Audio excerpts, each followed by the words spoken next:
¿Qué tal? ¿Cómo están? Muy buenas tardes, bienvenidos a la revisión de las noticias en este día miércoles 21 de abril a través de las pantallas de CNN Chile y Chilevisión. Vamos a comenzar de inmediato revisando lo que ocurrió ayer una vez que el gobierno confirmó que ya había recurrido al Tribunal Constitucional para frenar el tercer retiro de fondos de pensiones. Bueno, y en distintos puntos del país se registraron cacerolazos, la molestia se hizo sentir en las calles y también en otros lugares se levantaron barricadas y hubo, por ejemplo, enfrentamientos en el frontis de una comisaría en la comuna de Ñuñoa. Carola Garrido nos va a contar de todo lo ocurrido durante la jornada de ayer, Carola.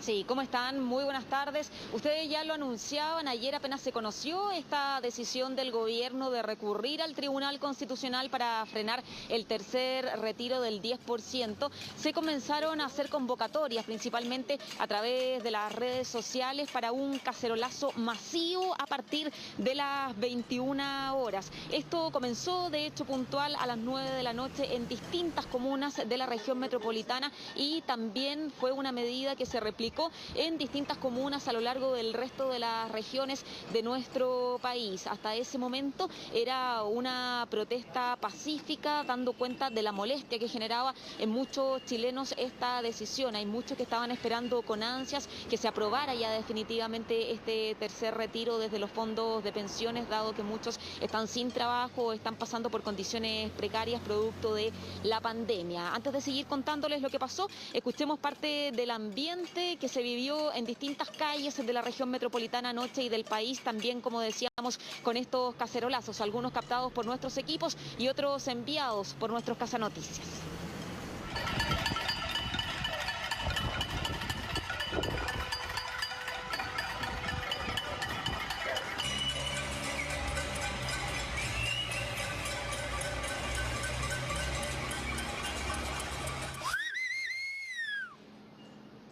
Bueno, esa fue la parte pacífica de las manifestaciones. En algunos lados continuaron así durante varias horas. Sin embargo, también se produjeron incidentes. Hubo barricadas e incluso enfrentamientos con carabineros en algunas comunas. Por ejemplo, aquí en la región metropolitana, en Peñalolén, se logró detectar más de 10 barricadas entre Américo Vespucio y Tobalaba, con unos 50 manifestantes que estaban en ese sector, mientras que Carabineros hacía control de lo que allí estaba ocurriendo. Cerca de las 22 horas en ese punto tuvo que intervenir personal policial utilizando el carro lanzagases, también el carro lanzaaguas, luego que algunos de los sujetos que estaban participando en esta manifestación comenzaran a lanzar piedras a los funcionarios de Carabineros que se encontraban en el lugar.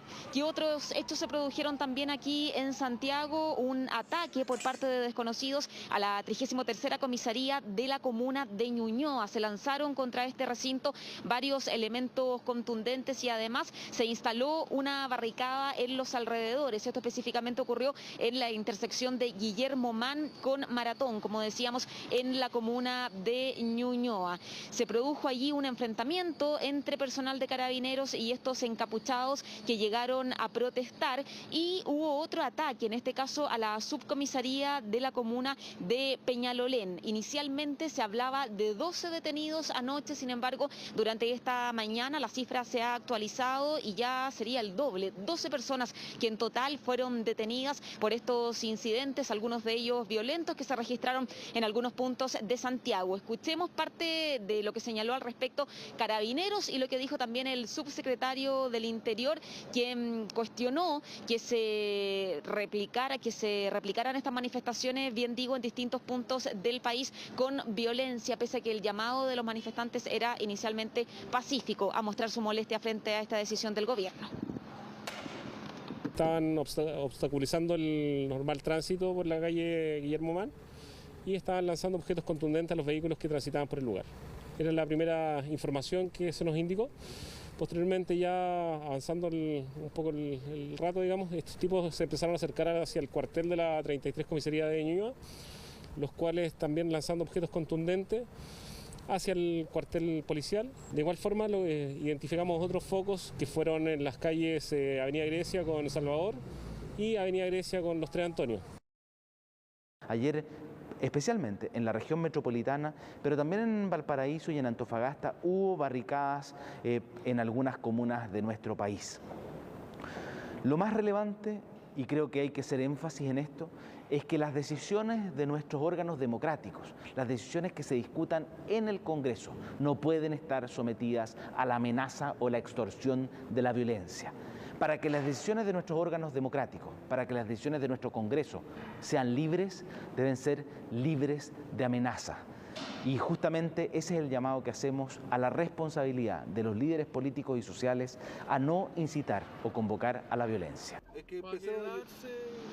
Hablábamos mayoritariamente de lo que ocurrió anoche en Santiago, pero esta protesta, como decíamos, se hizo extensiva hacia otras zonas del país, como por ejemplo las ciudades de Viña del Mar, Valparaíso, Antofagasta, Temuco y Concepción. Allí también hubo cacerolazos y en algunos casos barricadas con los respectivos cortes de tránsito que estas implican. Bueno, todo esto, como lo decíamos, ocurrió ayer, luego que se diera a conocer esta decisión del gobierno con la confirmación en este caso del ministro Juan José Ossa de la presentación de este requerimiento del Ejecutivo ante el Tribunal Constitucional contra el tercer retiro del 10%. Hubo antes varias jornadas de tensión y anuncios desde La Moneda y al mismo tiempo de advertencias de la oposición de que no se recurriera al Tribunal Constitucional para frenar este tercer retiro. Finalmente, como decíamos, el gobierno lo concretó y ayer en la tarde se confirmó la presentación de este requerimiento. Escuchemos las declaraciones que hicieron algunos parlamentarios luego de conocer esta noticia. Este es un error político del gobierno, de un gobierno que lamentablemente es autoflagelante por las decisiones inoportunas que toma. La clase media mayoritaria en nuestro país también tiene derecho a recibir beneficios que hasta el día de hoy no han recibido. Yo creo que mi gobierno comete un error. Creo que si el Tribunal Constitucional resuelve bloquear este proyecto, el derrotado no va a ser la diputada, el diputado, el candidato o la candidata A, B o C. Es la gente de clase media que no está recibiendo las ayudas del Estado o no le están llegando en cantidad suficiente. Bueno, aquí también hay que señalar que hubo críticas desde todos los partidos, incluso los simpatizantes con el gobierno. Varios parlamentarios estaban de acuerdo con esta idea de entregar esta ayuda económica que para mucha gente era bastante más solvente que los bonos. Muchos chilenos han alegado durante los últimos días que no son beneficiarios de estos dineros anunciados por el gobierno y por lo tanto veían como una esperanza de salir de sus problemas económicos actuales el retiro de este tercer 10%. Escuchábamos recién declaraciones de parlamentarios que son ligados al gobierno. Escuchemos ahora lo que dice la oposición, también parlamentarios opinando al respecto. Nosotros creemos que el proyecto es admisible, que se apega a la Constitución, así lo determinamos en la mesa del Senado al someterlo a tramitación, y tengo la impresión de que le va a ir mal al gobierno, le va a ir mal al presidente en el tribunal con un requerimiento que hicieron anteriormente, el tribunal empató a 5. En un acto de total desconsideración e irresponsabilidad con la gente, el presidente Piñera se pone del lado equivocado de la historia y lleva al Tribunal Constitucional el tercer retiro, infringiendo un daño más al pueblo de Chile, sabiendo que las ayudas que entrega son insuficientes y tardías. Por básica solidaridad con sus compatriotas que sufren, lo emplazo a que enmiende este grave error y retire la presentación al Tribunal Constitucional en lo inmediato. Bueno, lo que se busca en definitiva con esta iniciativa es que se declare inconstitucional esta reforma impulsada por el Congreso y que se frene esta tercera entrega, este tercer retiro del 10%. Una cosa fue lo que se dijo anoche a través de estas manifestaciones, algunas pacíficas y otras no tanto como les contábamos, pero quisimos preguntarle también a la gente durante este día qué le parecía esta decisión del Ejecutivo. Fíjense que la mayoría de las personas que conversó con nosotros nos decía que no estaba de acuerdo, que muchas personas, sobre todo de la clase media, no lo estaban pasando bien con esta pandemia y que veían la única esperanza de poder resolver, como decíamos, sus problemas económicos con el retiro de esta plata de sus fondos de pensiones. Escuchemos parte de esas declaraciones. El Estado nos dio para todo, ese es el problema. Si hubiese dado para todo, yo creo que la gente se hubiese tranquilizado, pero están las faltas las lucas, así que ese es el tema de toda la gente. Digo que la gente está descontenta, no ha llegado con los beneficios a toda la gente. Hay mucha gente que está pasando hambre en estos momentos. Aunque saque poco, yo lo invierto y si lo trabajo me va a dar más ganancias. porque realmente las jubilaciones que hay hoy día no son de hambre. En el primer y segundo retiro quedé en 0. Entonces, como en realidad no me complica mucho, pero sí por la demás gente lo encuentro terrible. Yo llevo más de un año sin trabajo y ahora igual postulé al bono clase media. No tengo posibilidad, 0 posibilidad. Es una necesidad urgente el tercer retiro para todas las personas. Hay mucha gente desempleada. Tú vas a una farmacia, gente comprando enferma, remedios, gente con cáncer. Terrible. Claro, y de hecho hemos visto, Karim y Vivi, en estos últimos días cómo mucha gente se ha agolpado en las oficinas de Chile Atiende, ¿cierto?, para pedir su clave única y ver la posibilidad de acceder a algunos de estos bonos. Lo cierto es que no ha llegado para toda la gente, ese ha sido un reclamo constante que también hemos escuchado en las últimas jornadas y por eso que están expectantes para ver qué es lo que podría pasar en esta oportunidad con el Tribunal Constitucional para ver en los próximos días si se hará o no efectivo para ellos este retiro del 10%. Por ahora frenado con este requerimiento que se ha presentado. Que ya está presentado y se espera que la resolución esté luego de las elecciones, pero parlamentarios y también algunos candidatos presidenciales del oficialismo ya lo catalogan como un error político. Gracias, Carola, que estés muy bien. Bien, vamos a ver qué está pasando precisamente en el Parlamento. Hay un grupo de diputados de la oposición que están evaluando acusar constitucionalmente al presidente Sebastián Piñera por acudir al TC en medio de la votación de este proyecto que sería mañana. Se lo vamos a preguntar a Guillermo San Martín para que nos cuente de las repercusiones que ha tenido todo esto también ahí en el Parlamento. Guillermo, buenas tardes.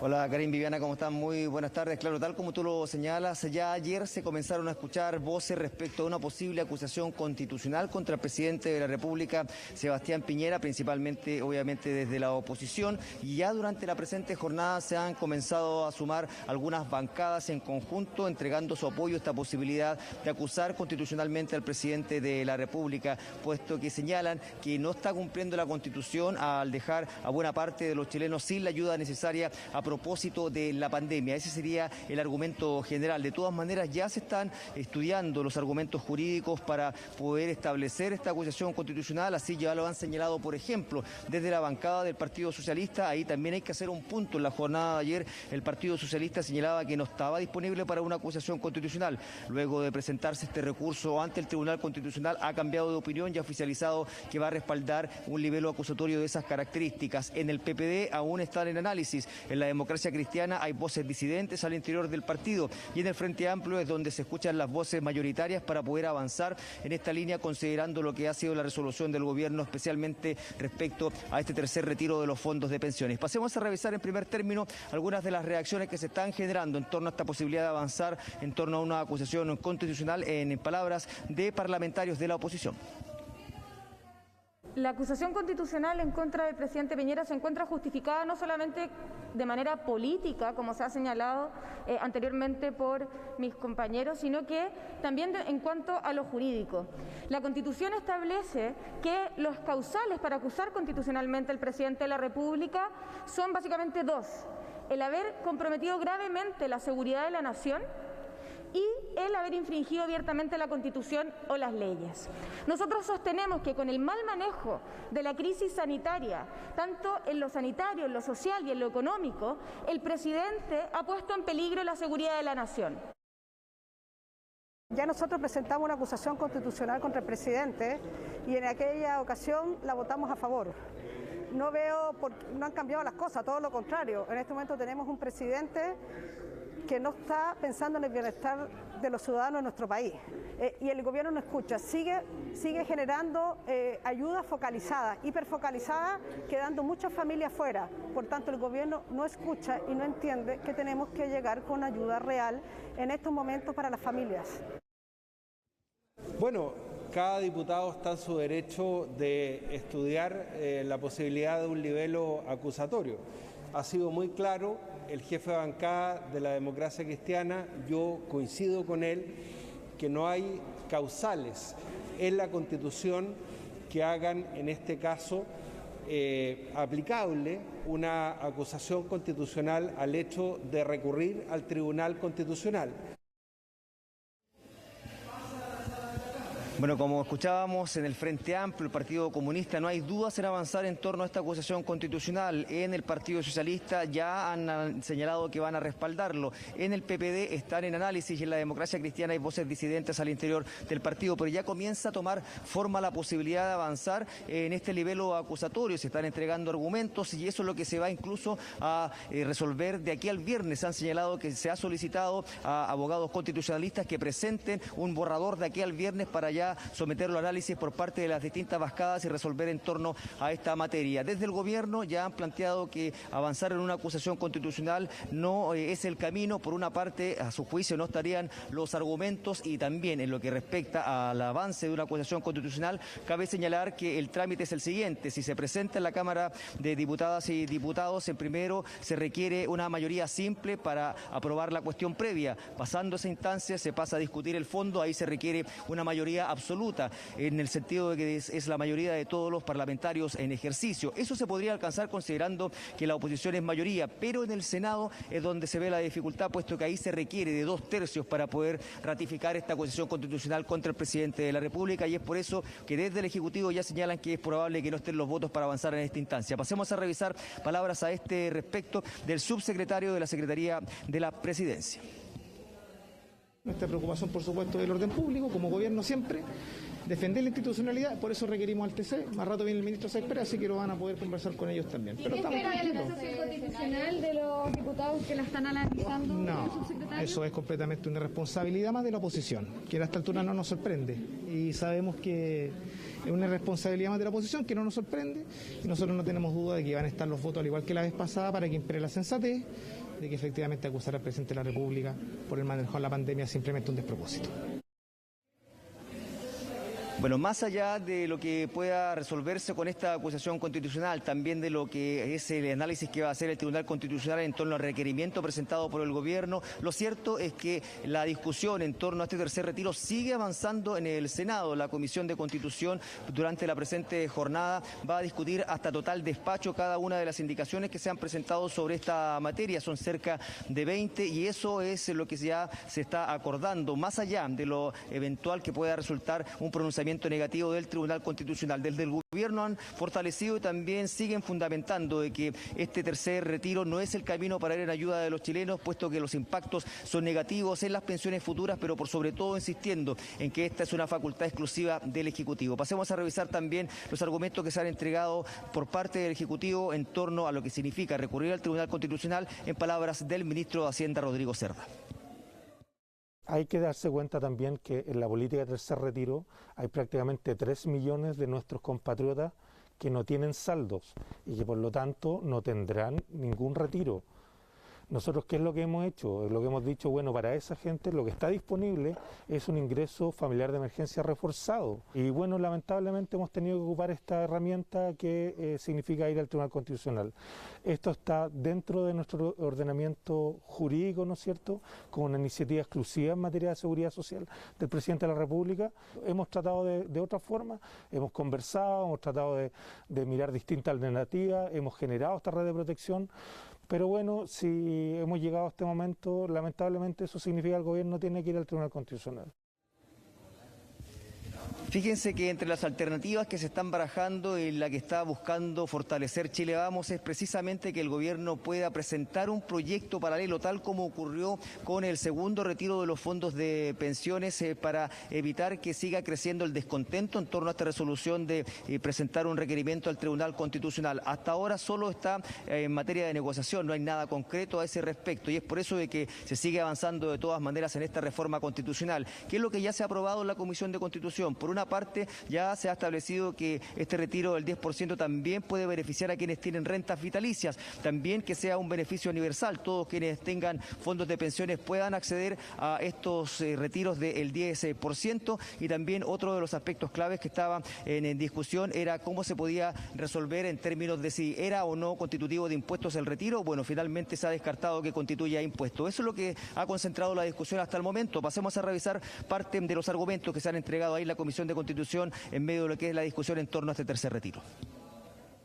Yo sigo sosteniendo que aquí estos retiros deben ser libres de todo impuesto, libres de gravámenes, de forma tal de que la gente pueda retirar dineros que a la larga tampoco van a estar a efecto impuesto al momento de, entre comillas, su uso final, que es cuando uno solicita la pensión. Muchas veces la gente opta por este estímulo que tenemos todos en la vida, de querer tener platita en el bolsillo, en vez de plata en el bolsillo, en vez de que alguien me la vaya pagando en el tiempo. Vamos a estar afectando la calidad de vida de todas esas personas que tenían asegurado su plata a fin de mes. Termino con esto simplemente, presidente, porque creo que aquí lo que estamos votando es la indicación 10, donde se quiere suprimir las rentas vitalicias. Yo quiero que las rentas vitalicias tengan el beneficio y por lo tanto voy a votar en contra de esta indicación que pretende suprimirla. Bueno, más allá de los argumentos que se están entregando en esta comisión, hay que señalar que aún no finaliza, se están tratando otros aspectos, otras indicaciones que se han presentado durante las últimas horas, pero sí o sí, durante la presente jornada se despacha desde la Comisión de Constitución y ya mañana está todo dispuesto para que la Sala del Senado someta a discusión este tercer retiro, tanto primero para la discusión en general y someterlo a votación y posteriormente cerrar todo en lo que respecta a la discusión en particular de cada una de las indicaciones que se han propuesto para poder zanjar las diferencias que existen entre el oficialismo y la oposición en torno a este tercer retiro de los fondos de pensiones. ¿A qué hora sería la votación en la sala, Guillermo? ¿Está claro eso, más o menos? Está citada, de hecho, para las 9:30 de la mañana la convocatoria a iniciar la sala del día jueves y a medida se vaya avanzando se va a someter a votación. Cabe recordar que lo que ocurre ahí es, en primera instancia, entregar la posibilidad de argumentar por parte de los senadores y, bueno, ahí se cierra la votación en general. Una vez que se alcanzan los votos en general, o sea, la idea de legislar, se procede nuevamente a someter a votación cada una de las indicaciones que se acuerden y se presenten desde la Comisión de Constitución. Así que puede estar durante toda la jornada sometiéndose a votación distintos aspectos, pero con lo que se parte obviamente es con la idea de legislar la votación en general. Claro, de todas maneras ya estarían todos los votos para que se apruebe esto, luego toda la atención se pasaría a la resolución que tenga el Tribunal Constitucional. Gracias, que esté muy bien, buenas tardes. Bueno, pero la molestia esta decisión del gobierno no solo estuvo en las calles, en la ciudadanía, algunos gremios, como por ejemplo la Unión Portuaria, anunciaron una paralización progresiva de sus actividades luego de la definición del gobierno de ya presentar este requerimiento ante el TC. Los mineros dicen que están en alerta, la CUT convoca un paro nacional. Vamos a conocer detalles en particular ahora de la decisión tomada por los portuarios. Carlos Caucota, nos cuenta. Carlos. Hola, ¿cómo están? Muy buenas tardes. Estamos en el Muelle Prat y ustedes pueden ver en estos instantes cómo están los trabajadores portuarios de Valparaíso que paralizaron ya sus actividades respecto a lo que ellos mencionaban la noche de ayer, cuando a través de un comunicado emitido por la Unión Portuaria mencionaban que iban a paralizar progresivamente sus trabajos durante la jornada de hoy. Esto debido a que el presidente de la República sigue con la actitud de presentar esto al Tribunal Constitucional para paralizar el tercer retiro de los fondos previsionales. Durante el día de hoy se paralizó el turno que va desde las 8 de la mañana hasta las 3:30 de la tarde y sigue paralizado el trabajo en ambos puertos de Valparaíso. También se han sumado otros sectores como por ejemplo el puerto de Quintero, Ventanas, también San Antonio, y esto es de manera progresiva. Se espera que haya una respuesta de parte del Ejecutivo durante las próximas horas, si no esta movilización se podría radicalizar, seguir con los turnos que siguen durante el día y también así paralizar finalmente la labor del puerto ante esta insistencia del gobierno de recurrir al Tribunal Constitucional ante el tercer retiro. Estamos con Pablo Klimpel, del presidente del Sindicato de Estibadores de Valparaíso. Respecto, Pablo, a esta movilización, ustedes nos mencionaban que se va a ver lo que sigue el gobierno durante las próximas horas, si no, esto se va a radicalizar durante los próximos turnos, ¿no? Sí, esto es una medida de presión que empezamos nosotros, está llamado desde las 12 del día. Siempre hicimos brazos caídos desde las 12 del día hasta las 3:30 de la tarde. Como una medida de presión contra el gobierno, porque consideramos que es un abuso que el presidente Sebastián Piñera, cuando parte de los grupos económicos que se han enriquecido con la pandemia, invoque el Tribunal Constitucional porque finalmente está coludido con los mismos dueños de la AFP. Ahora, nosotros entendemos que esto es una plata de todos nosotros como trabajadores. Y hay mucha gente que lo está pasando mal. Entonces nosotros creemos que es importante tener esta medida de presión.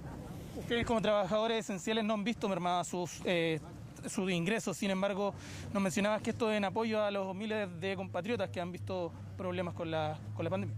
Claro, hemos tenido trabajo en otros sectores, pero también nos hemos visto perjudicados como todo el país por respecto a la pandemia.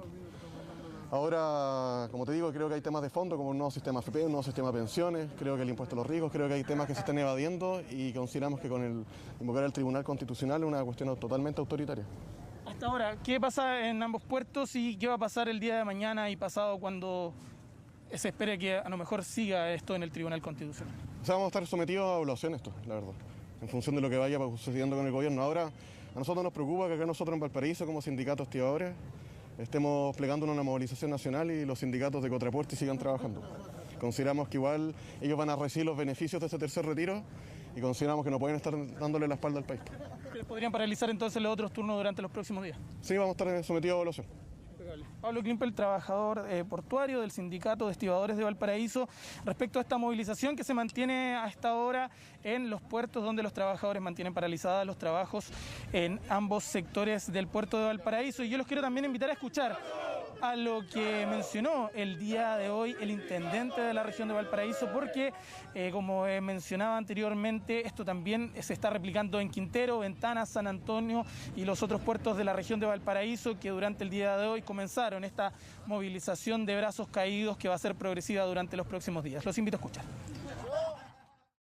Ese es un tema bastante complejo, tienen un contrato de trabajo, han tenido negociaciones de beneficios hace poco tiempo, muy exitosas desde la perspectiva de las remuneraciones de los trabajadores portuarios, así que esperamos que más allá de las ideas políticas o de las finalidades políticas que tengan legítimamente algunos de sus dirigentes, prime el bien común y que no paralicen las actividades portuarias porque son esenciales para todos los chilenos.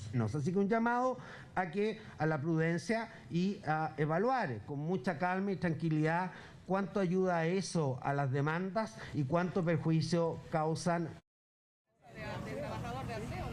Como escuchamos al intendente, hace un llamado también a los trabajadores, también a mantener las medidas sanitarias y obviamente a no generar disturbios como se ha visto en las últimas jornadas de movilización de los portuarios. Recordemos lo que pasó el año 2018 hasta ahora, movilización totalmente pacífica a la espera de lo que pueda pasar durante las próximas horas respecto a si se irá este requerimiento en el Tribunal Constitucional del tercer retiro de los fondos previsionales, sino los trabajadores portuarios radicalizarán su movimiento durante los próximos días. Claro, ellos dicen que está constantemente sujeto a evaluación las decisiones que van tomando, llaman también a otros gremios a sumarse, a plegarse a lo que ellos están haciendo y que esto se puede ir dando de forma progresiva. Quedamos atentos. Muchas gracias, Carlos. Bueno, esto ocurrió durante la madrugada de este miércoles. Son 2 menores de edad que fueron detenidos luego del robo frustrado de una motocicleta a una repartidora de delivery. Todo esto ocurrió en la comuna de San Miguel. Vamos a tomar contacto con Patricio Angulo, quien tiene más detalles de este hecho, Pato, que ya estamos revisando en imágenes. Buenas tardes.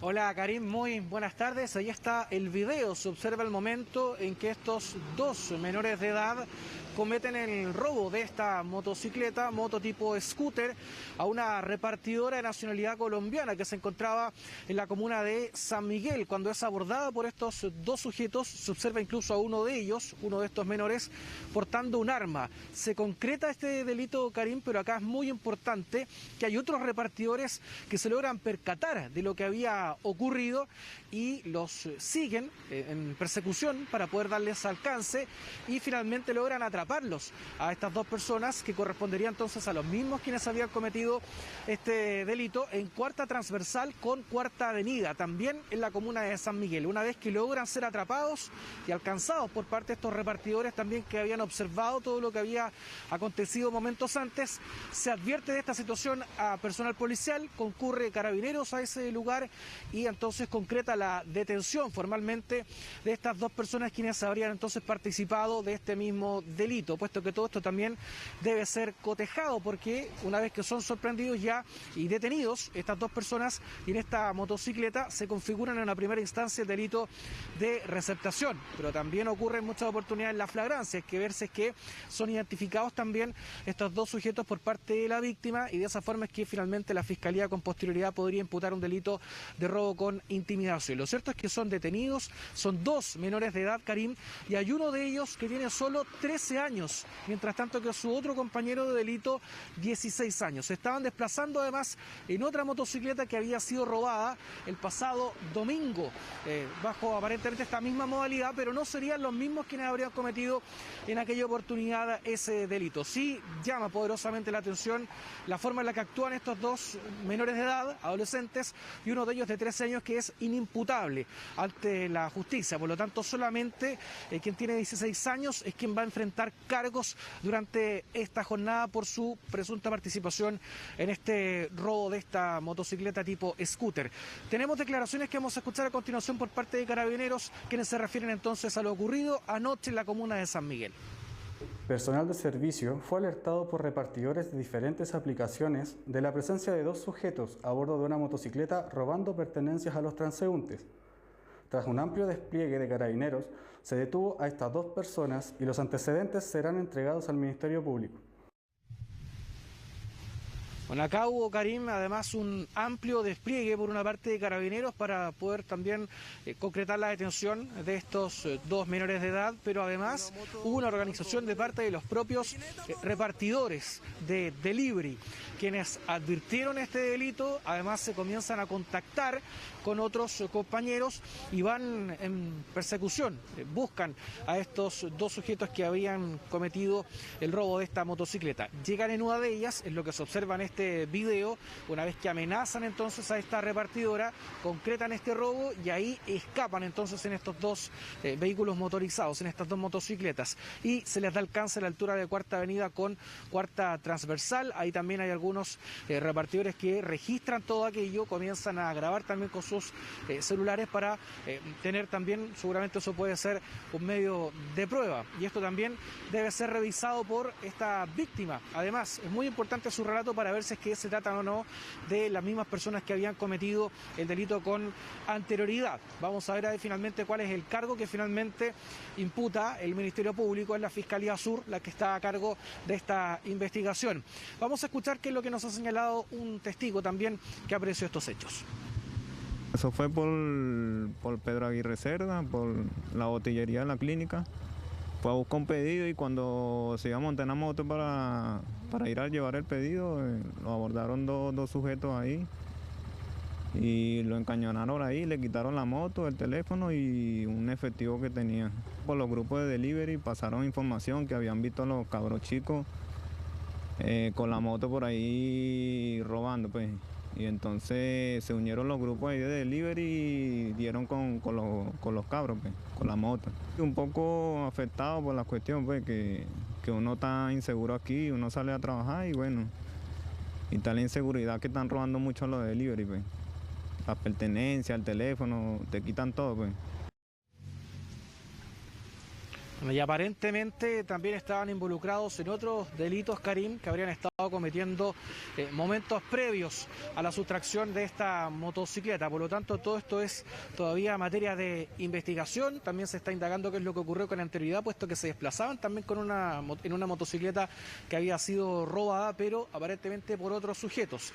Y ahí también lo plantea muy bien este repartidor de delivery. Para cerrar, Karim, hay mucha preocupación de parte de este gremio, de los trabajadores, los repartidores de delivery, que durante este último tiempo han estado siendo víctimas de delincuentes que les sustraen sus pertenencias, también sus motocicletas. En esta oportunidad 2 detenidos, pero solo uno de ellos se enfrenta a control de detención, el de 16 años. Sí, sobre todo en esta época de pandemia, que son quienes más circulan, se han transformado en víctimas permanentes de delitos. Gracias, Pato. Buenas tardes.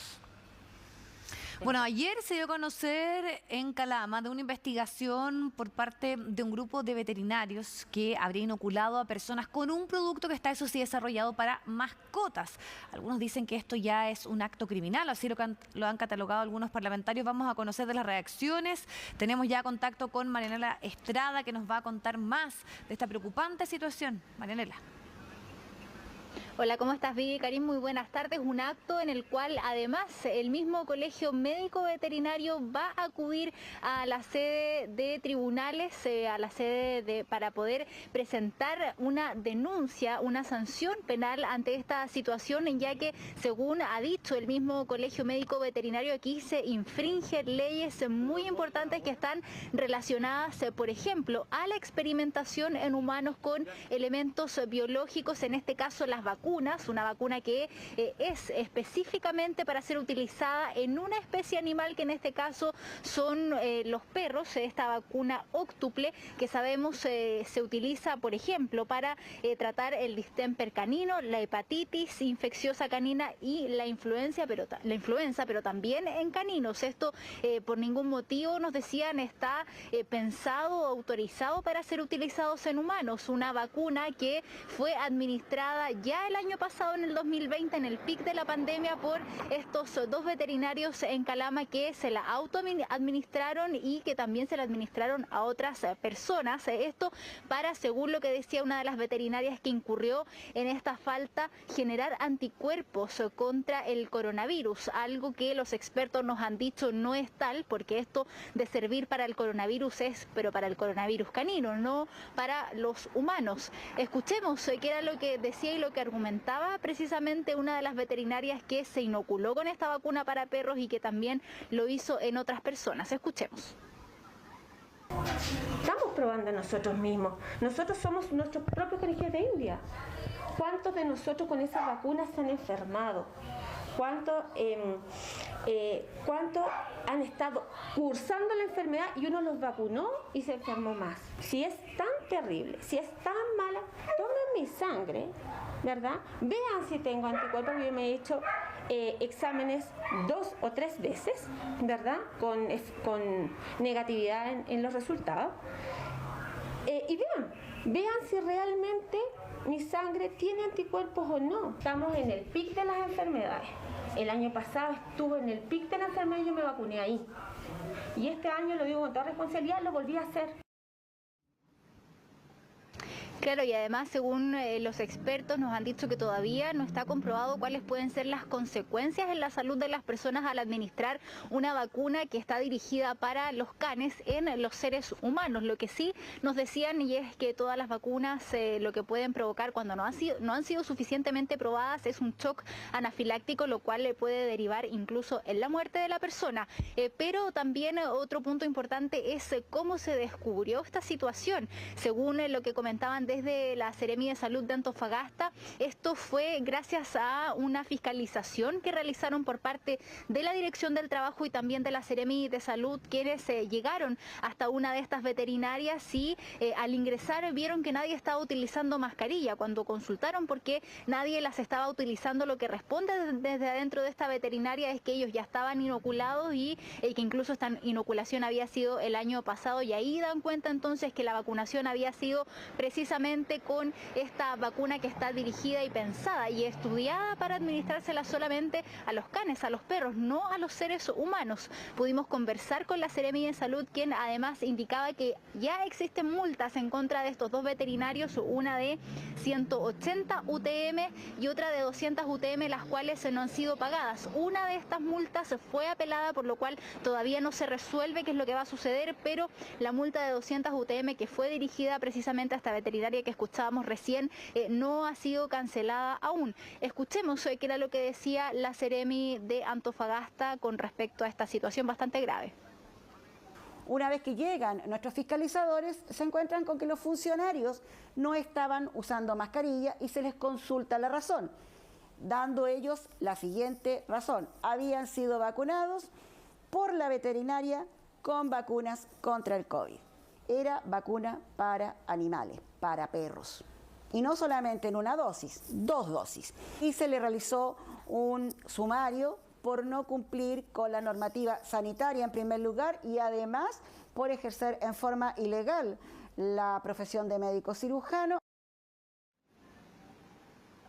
Claro, sumarios sanitarios y multas también que no han sido canceladas. En este caso, por ejemplo, de la multa de 200 UTM, según lo que nos decían las autoridades, es el registro de la multa más alta aplicada durante la crisis sanitaria en Chile. No existió apelación para esta multa, pero al mismo tiempo no ha sido pagada aún.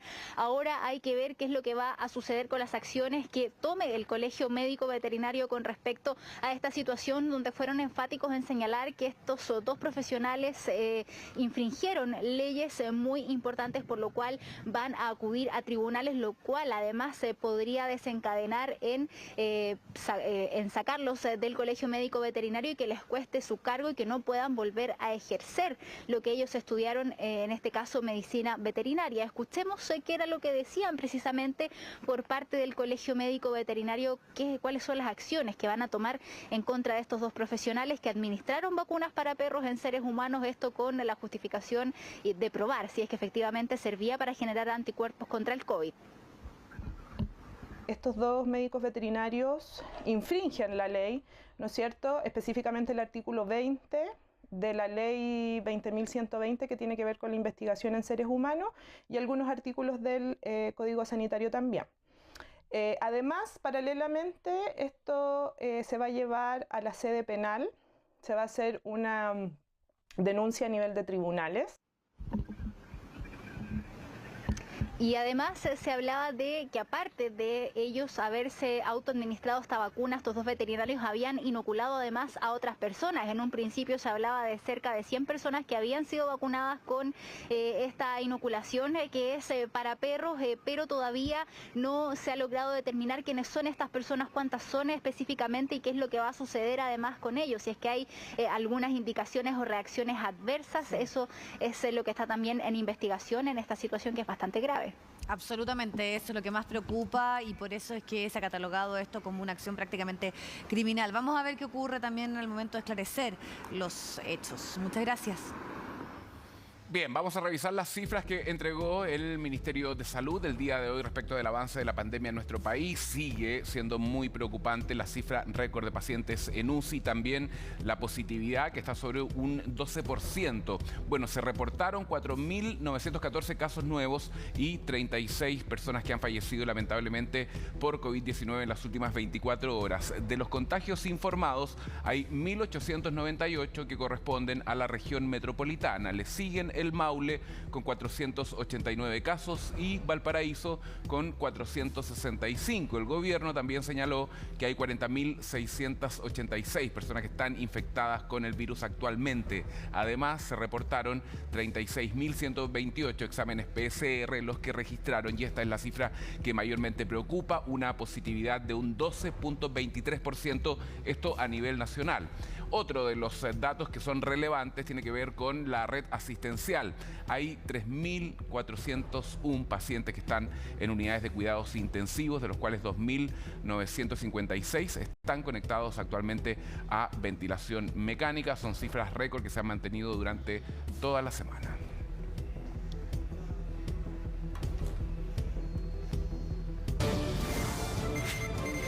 Información de último momento de un asalto a un camión que transportaba cigarrillos. Hubo amenazas también a los trabajadores. Vamos a conocer detalles. Tenemos ya contacto con Fabián Acevedo. ¿Qué nos cuenta, Fabián?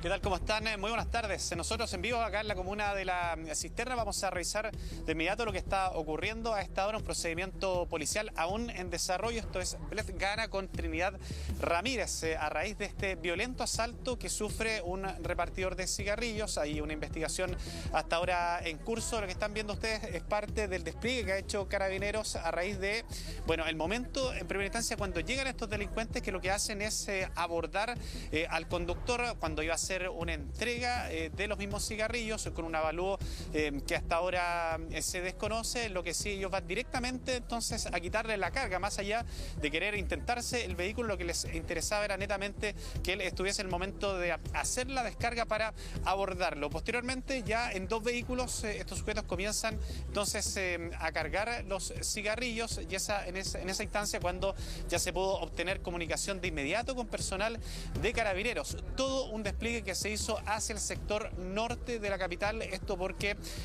a raíz de que ven, se observa esta camioneta utilitaria en las imágenes de las cámaras de seguridad y otro vehículo que aparentemente tendría encargo por robo. Esa es información que hay que corroborar, es que se hace un seguimiento pudiendo establecer de que ellos iban hacia la comuna de Conchalí por medio de la ruta 5 Norte. Así entonces es que la policía logra darles alcance. Hay al menos 4 detenidos durante los últimos minutos a raíz de este procedimiento policial. Vamos a escuchar lo que está comentando justamente el capitán Oscar Yantén a raíz de este procedimiento entonces que se origina acá en la comuna de La Cisterna. Hay 3 adultos y un menor de edad que hasta ahora están siendo investigados. Hay 4 detenidos, perdón.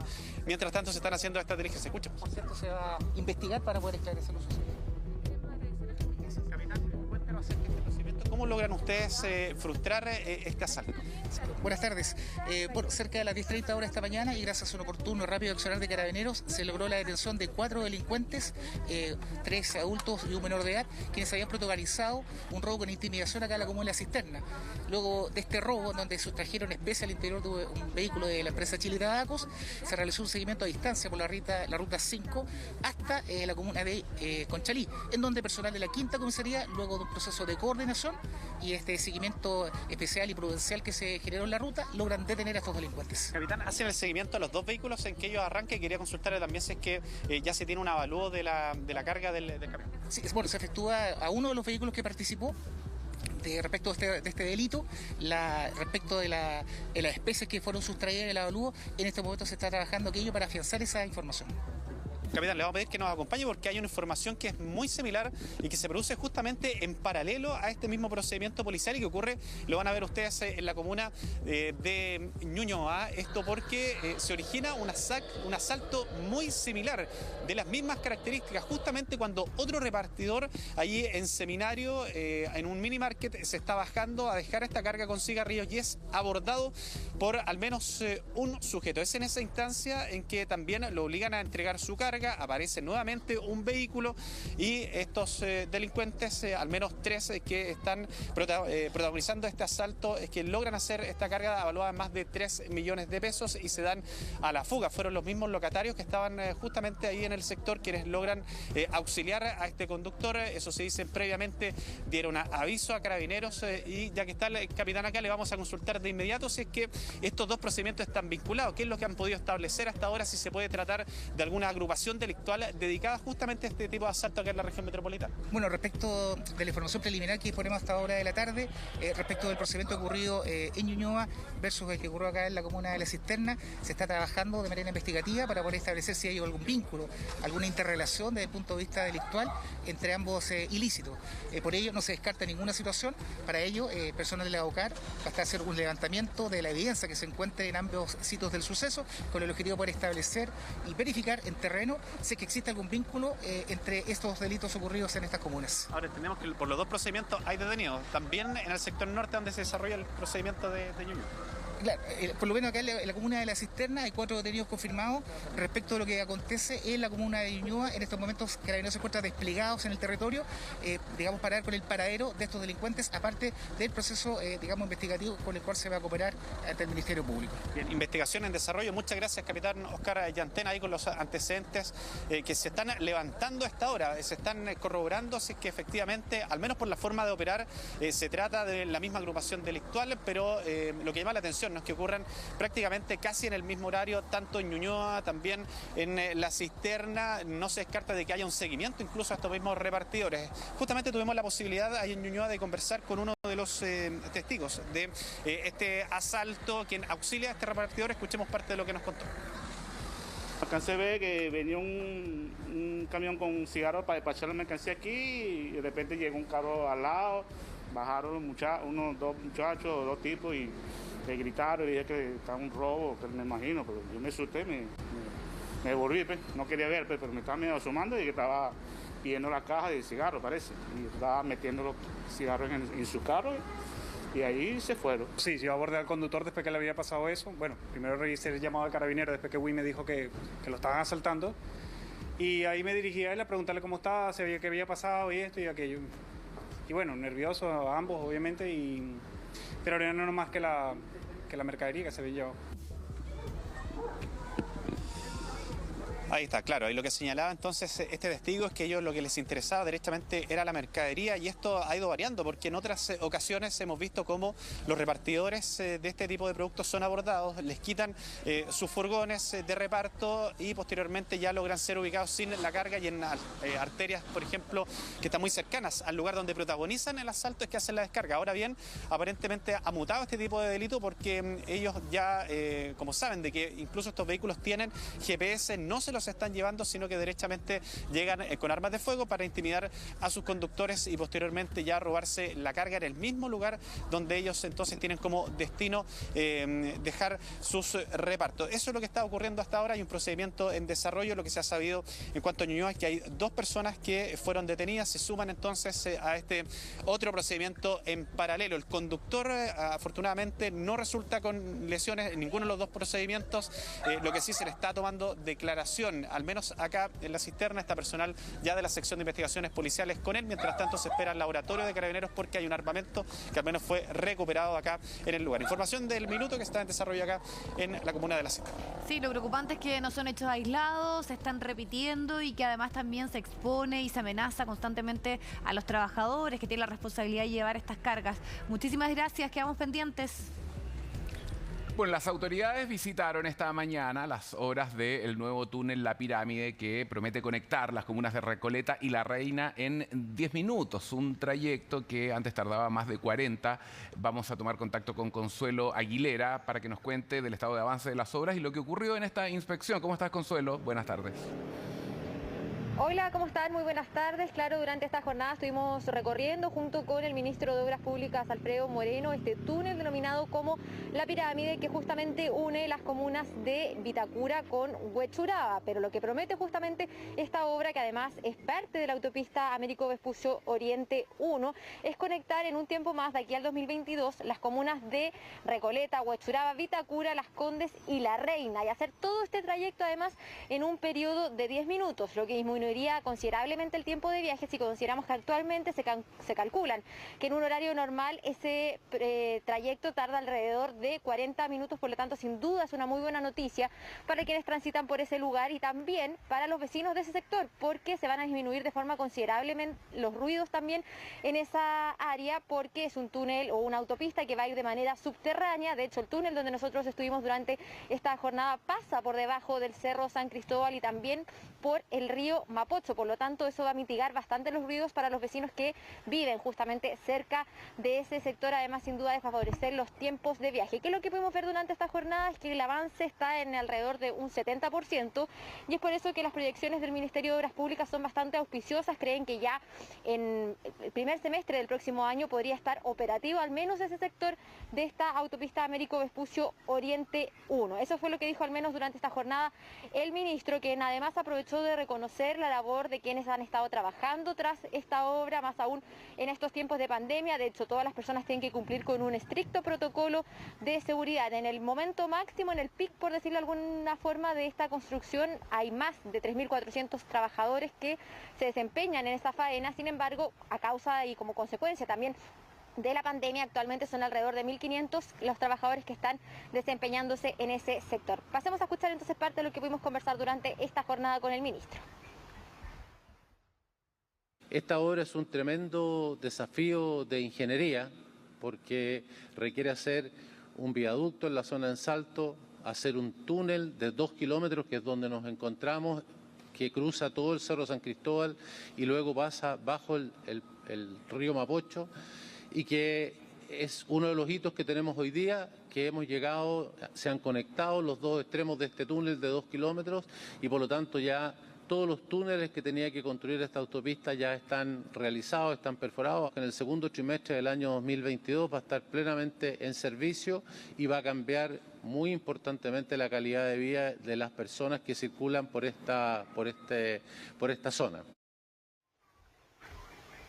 El ministro lo decía, la parte más difícil, de esta obra era justamente la realización de estos túneles, porque están a mucha profundidad de la tierra y es por eso que implica también un desafío logístico tanto para los trabajadores como también para los camiones que tienen que retirar todo este material. Ya lo decía entonces, ya están completados absolutamente todo este recorrido de túnel y sin duda una muy buena noticia, tal como también lo señalaba el ministro. La otra buena noticia que también de conocer durante esta jornada tiene relación con los empleos, porque si bien la construcción fue uno de los rubros más afectados por la pandemia, pandemia, con las faenas paradas por varios meses, ya se han logrado recuperar algunos de los empleos. Lo que decía el ministro es que alrededor se perdieron aproximadamente de 300.000 empleos y de esos al menos 200.000, según las estimaciones que tiene el ministerio, se habrían recuperado, lo que sin duda también es una muy buena noticia para este rubro. Ya les comentaba yo que actualmente hay alrededor de 1.500 personas trabajando en estas obras, pero que cuando ya se supere la pandemia y una vez que comiencen a retomar con más fuerza las labores en esta faena, la idea es llegar a 3.400, incluso 3.500 trabajadores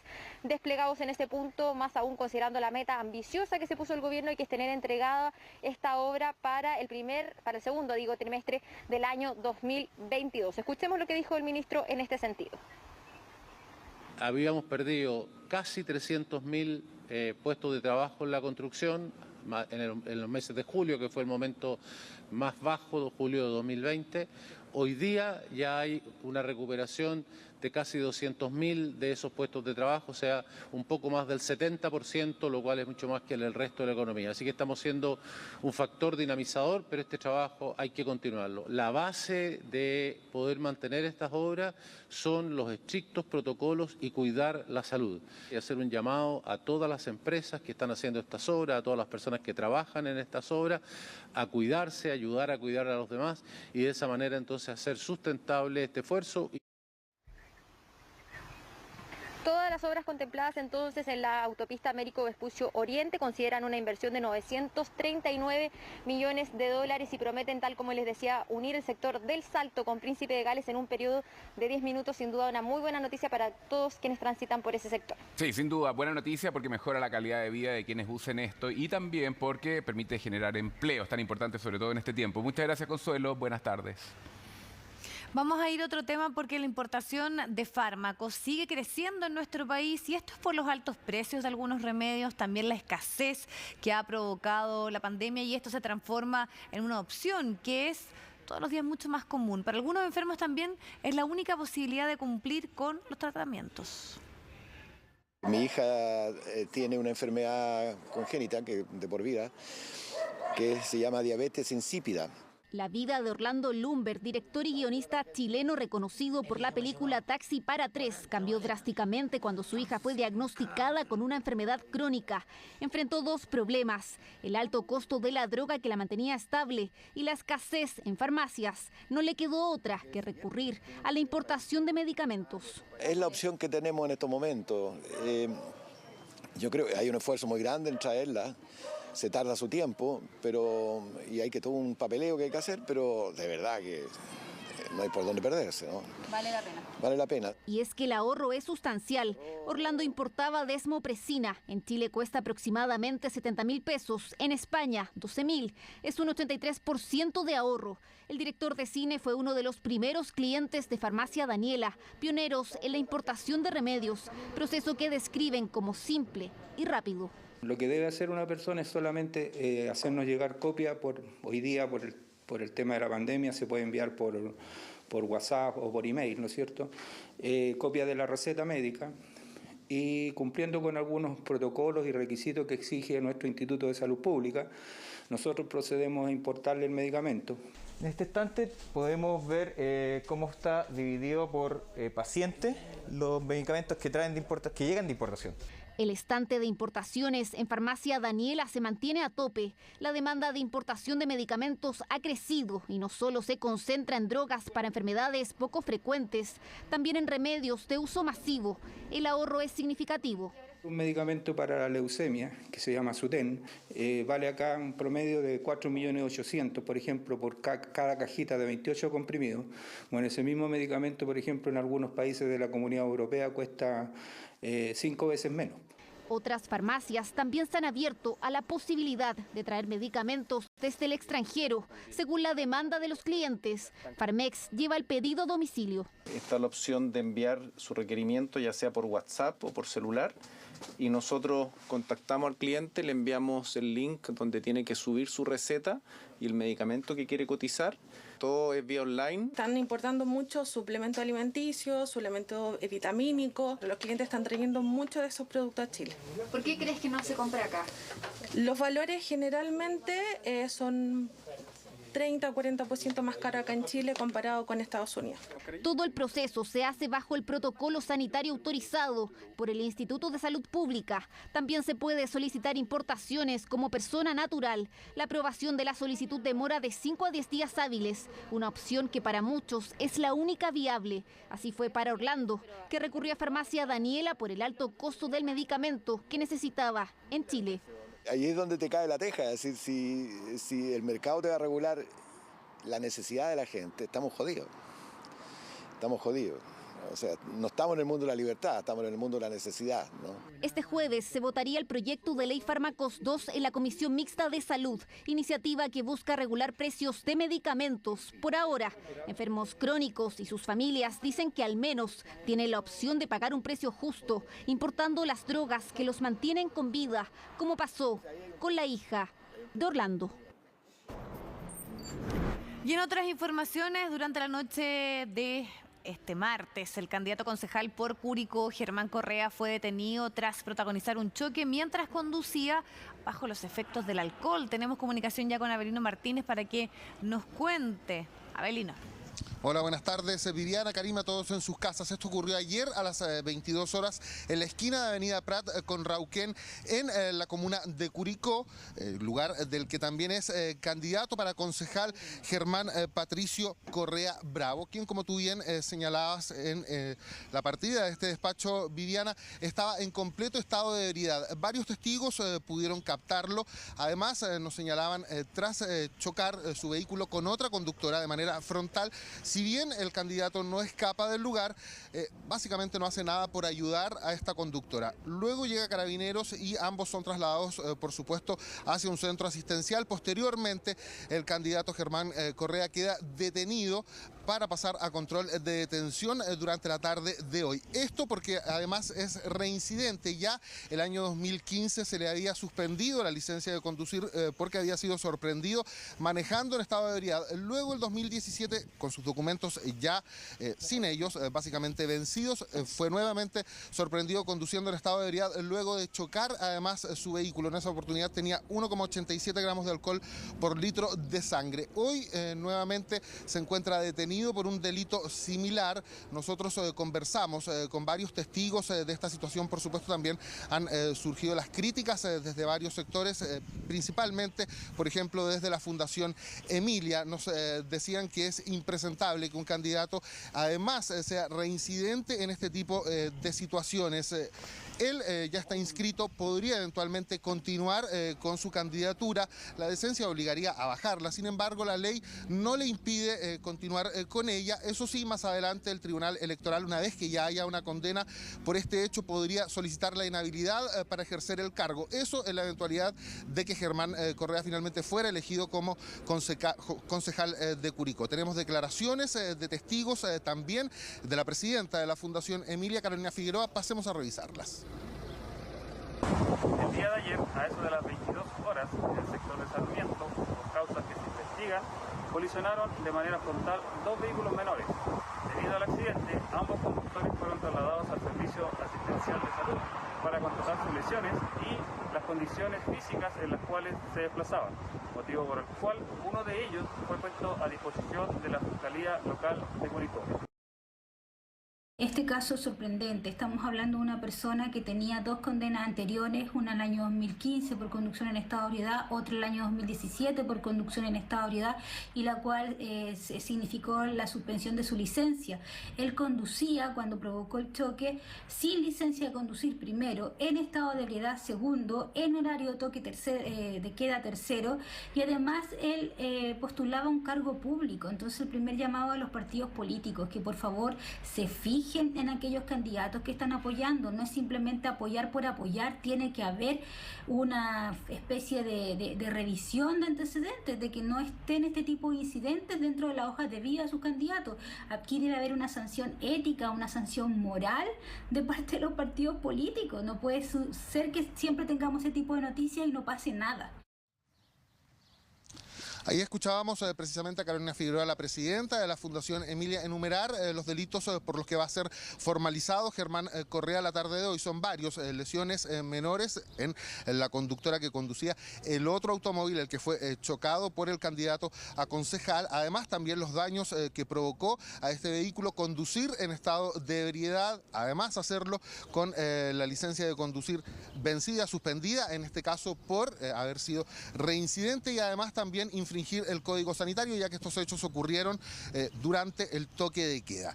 Conversamos además también durante esta mañana en el Congreso Nacional con el diputado Javier Macaya, presidente de la UDI. Es el candidato precisamente, es candidato por la UDI a concejal en la ciudad de Curicó. Él rechazó estos hechos, por supuesto los condenó de manera efervescente, y nos decía que básicamente lo que debería ocurrir en este caso es que el candidato evaluara si es que finalmente decide o no seguir con su candidatura. Tenemos esas declaraciones, esto fue lo que nos señaló.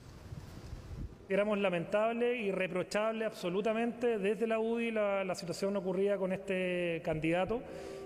No solamente vulneró las normas respecto a la propaganda electoral, respecto a conducir en estado de ebriedad, que es una vulneración a la ley, sino que también salir fuera de los horarios permitidos por la cuarentena.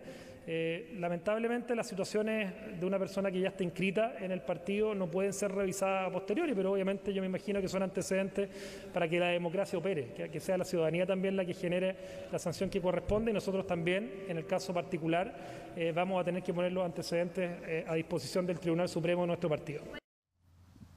Viviana vulneró la ley de propagandas porque además en su vehículo tenía pegada propaganda precisamente sobre su candidatura, la que la ley le permite continuar, puede continuar con esta candidatura, sin embargo, eventualmente, y si es que es elegido como concejal, más adelante el Tribunal Electoral, una vez que ya haya una condena por todos los delitos de los que va a ser formalizado durante esta tarde, podría solicitar la inhabilidad de Germán Correa como eventual autoridad para ejercer su cargo, básicamente. Sí, y además todo esto ocurre durante el toque de queda en un contexto de pandemia. Muchísimas gracias por el reporte, que estés muy bien, Abelino.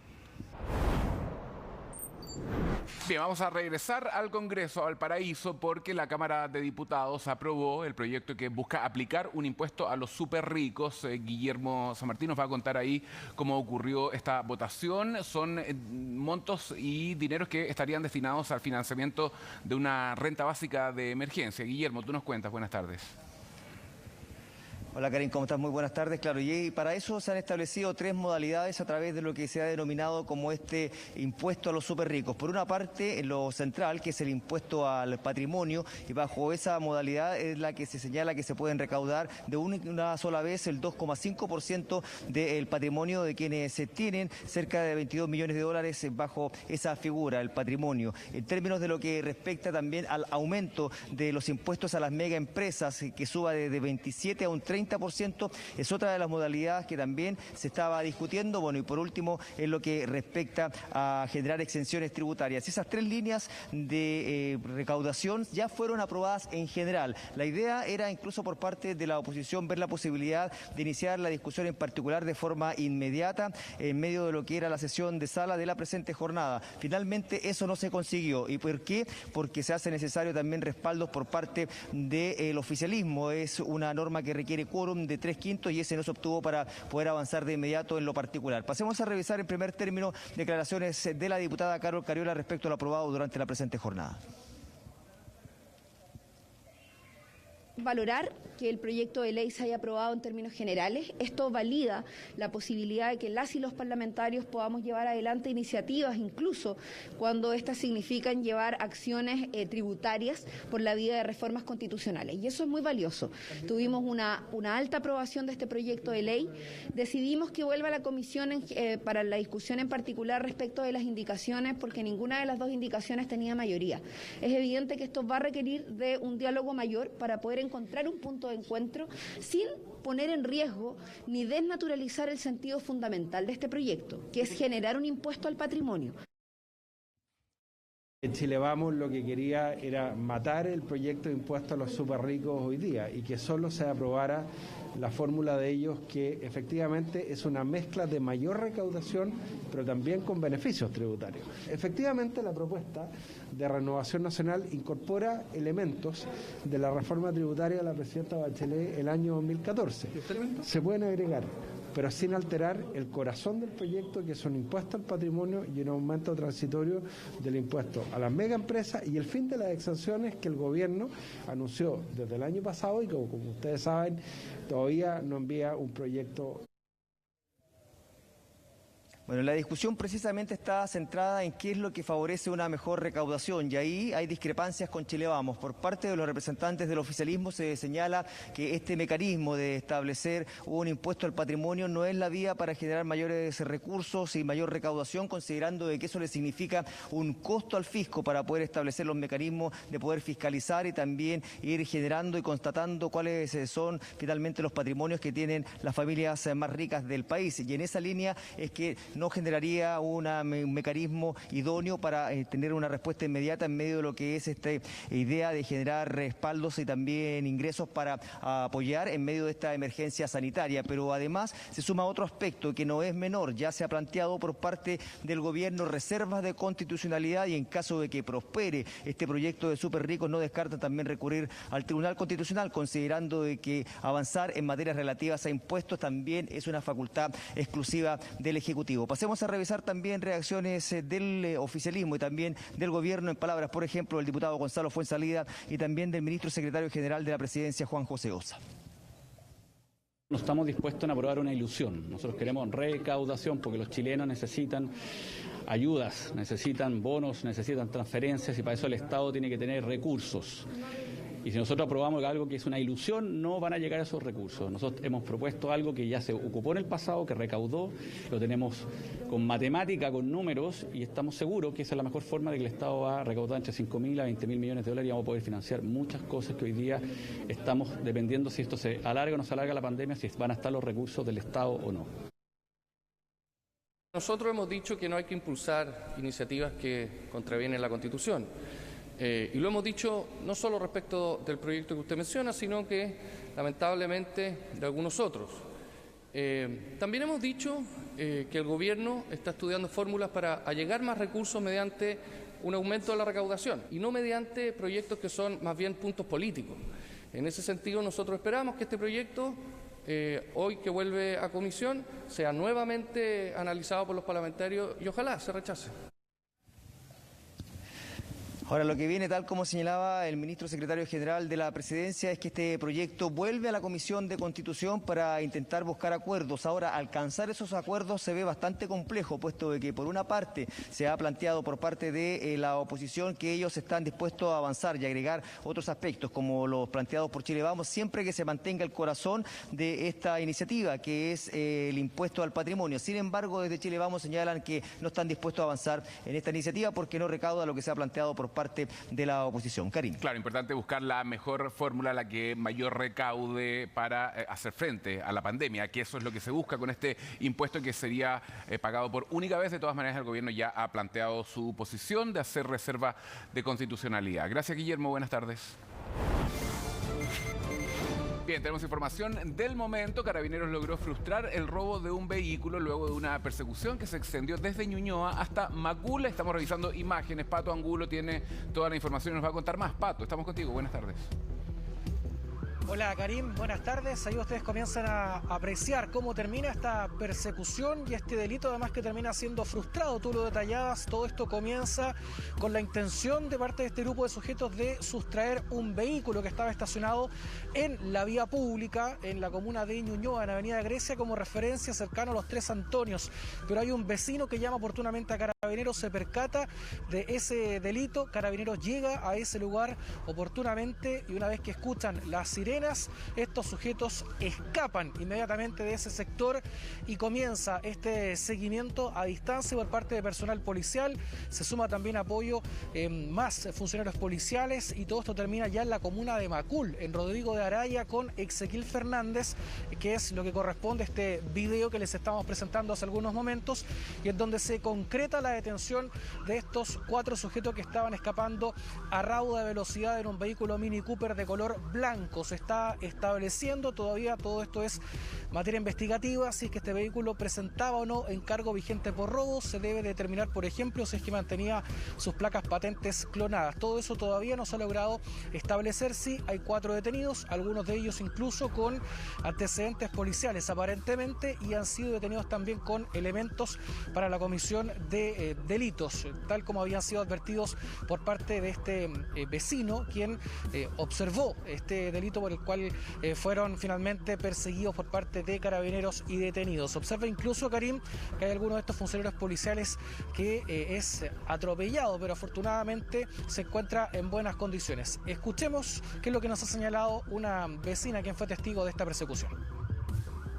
No solamente lo que vi cuando tenían a uno de los malos en el suelo y 2 arrancaron y atropellaron, creo, un carabinero. Yo ahí me escondí ahí porque sentí como un balazo, no sé si era balazo, no tengo idea, pero sentí y hasta ahora todavía estoy nerviosa, no. Es todo lo que yo vi. ¿Era una persecución? Sí, a los que cerraron un auto. Creo que uno blanco con techo negro era el auto. ¿Y usted cuando salió había un carabinero en el suelo? Lo atropellaron. Ellos mismos lo atropellaron. Bueno, con respecto a lo que señala ahí, Karim, esta vecina testigo de cómo finaliza esta persecución, y se observa además en este video hay un funcionario policial que en medio de esta persecución resulta atropellado, afortunadamente sin mayores consecuencias para él. De hecho, se reincorpora rápidamente y sale en búsqueda de uno de estos sujetos. Son 4 los detenidos que han sido ya trasladados a la 33ª Comisaría de Carabineros de Ñuñoa. Todo esto todavía está también en desarrollo, se están recopilando también algunas cámaras de seguridad de la comuna. Esto comenzó en Ñuñoa, donde se frustra ese delito, y termina entonces en la comuna de Macul. Sí, se ve la imagen ahí claramente muy fuerte. Además, afortunadamente no le pasó nada grave, según lo que tú nos dices. Gracias, Pato. Buenas tardes. Bien, son las 3:28. Nos vamos, nos despedimos por las pantallas de CNN Chile con esta imagen de Santiago desde el Parque Metropolitano, Cerro San Cristóbal. Tenemos 22 grados, cielos con nubosidad parcial en la capital. Gracias por su sintonía, que tengan una excelente tarde.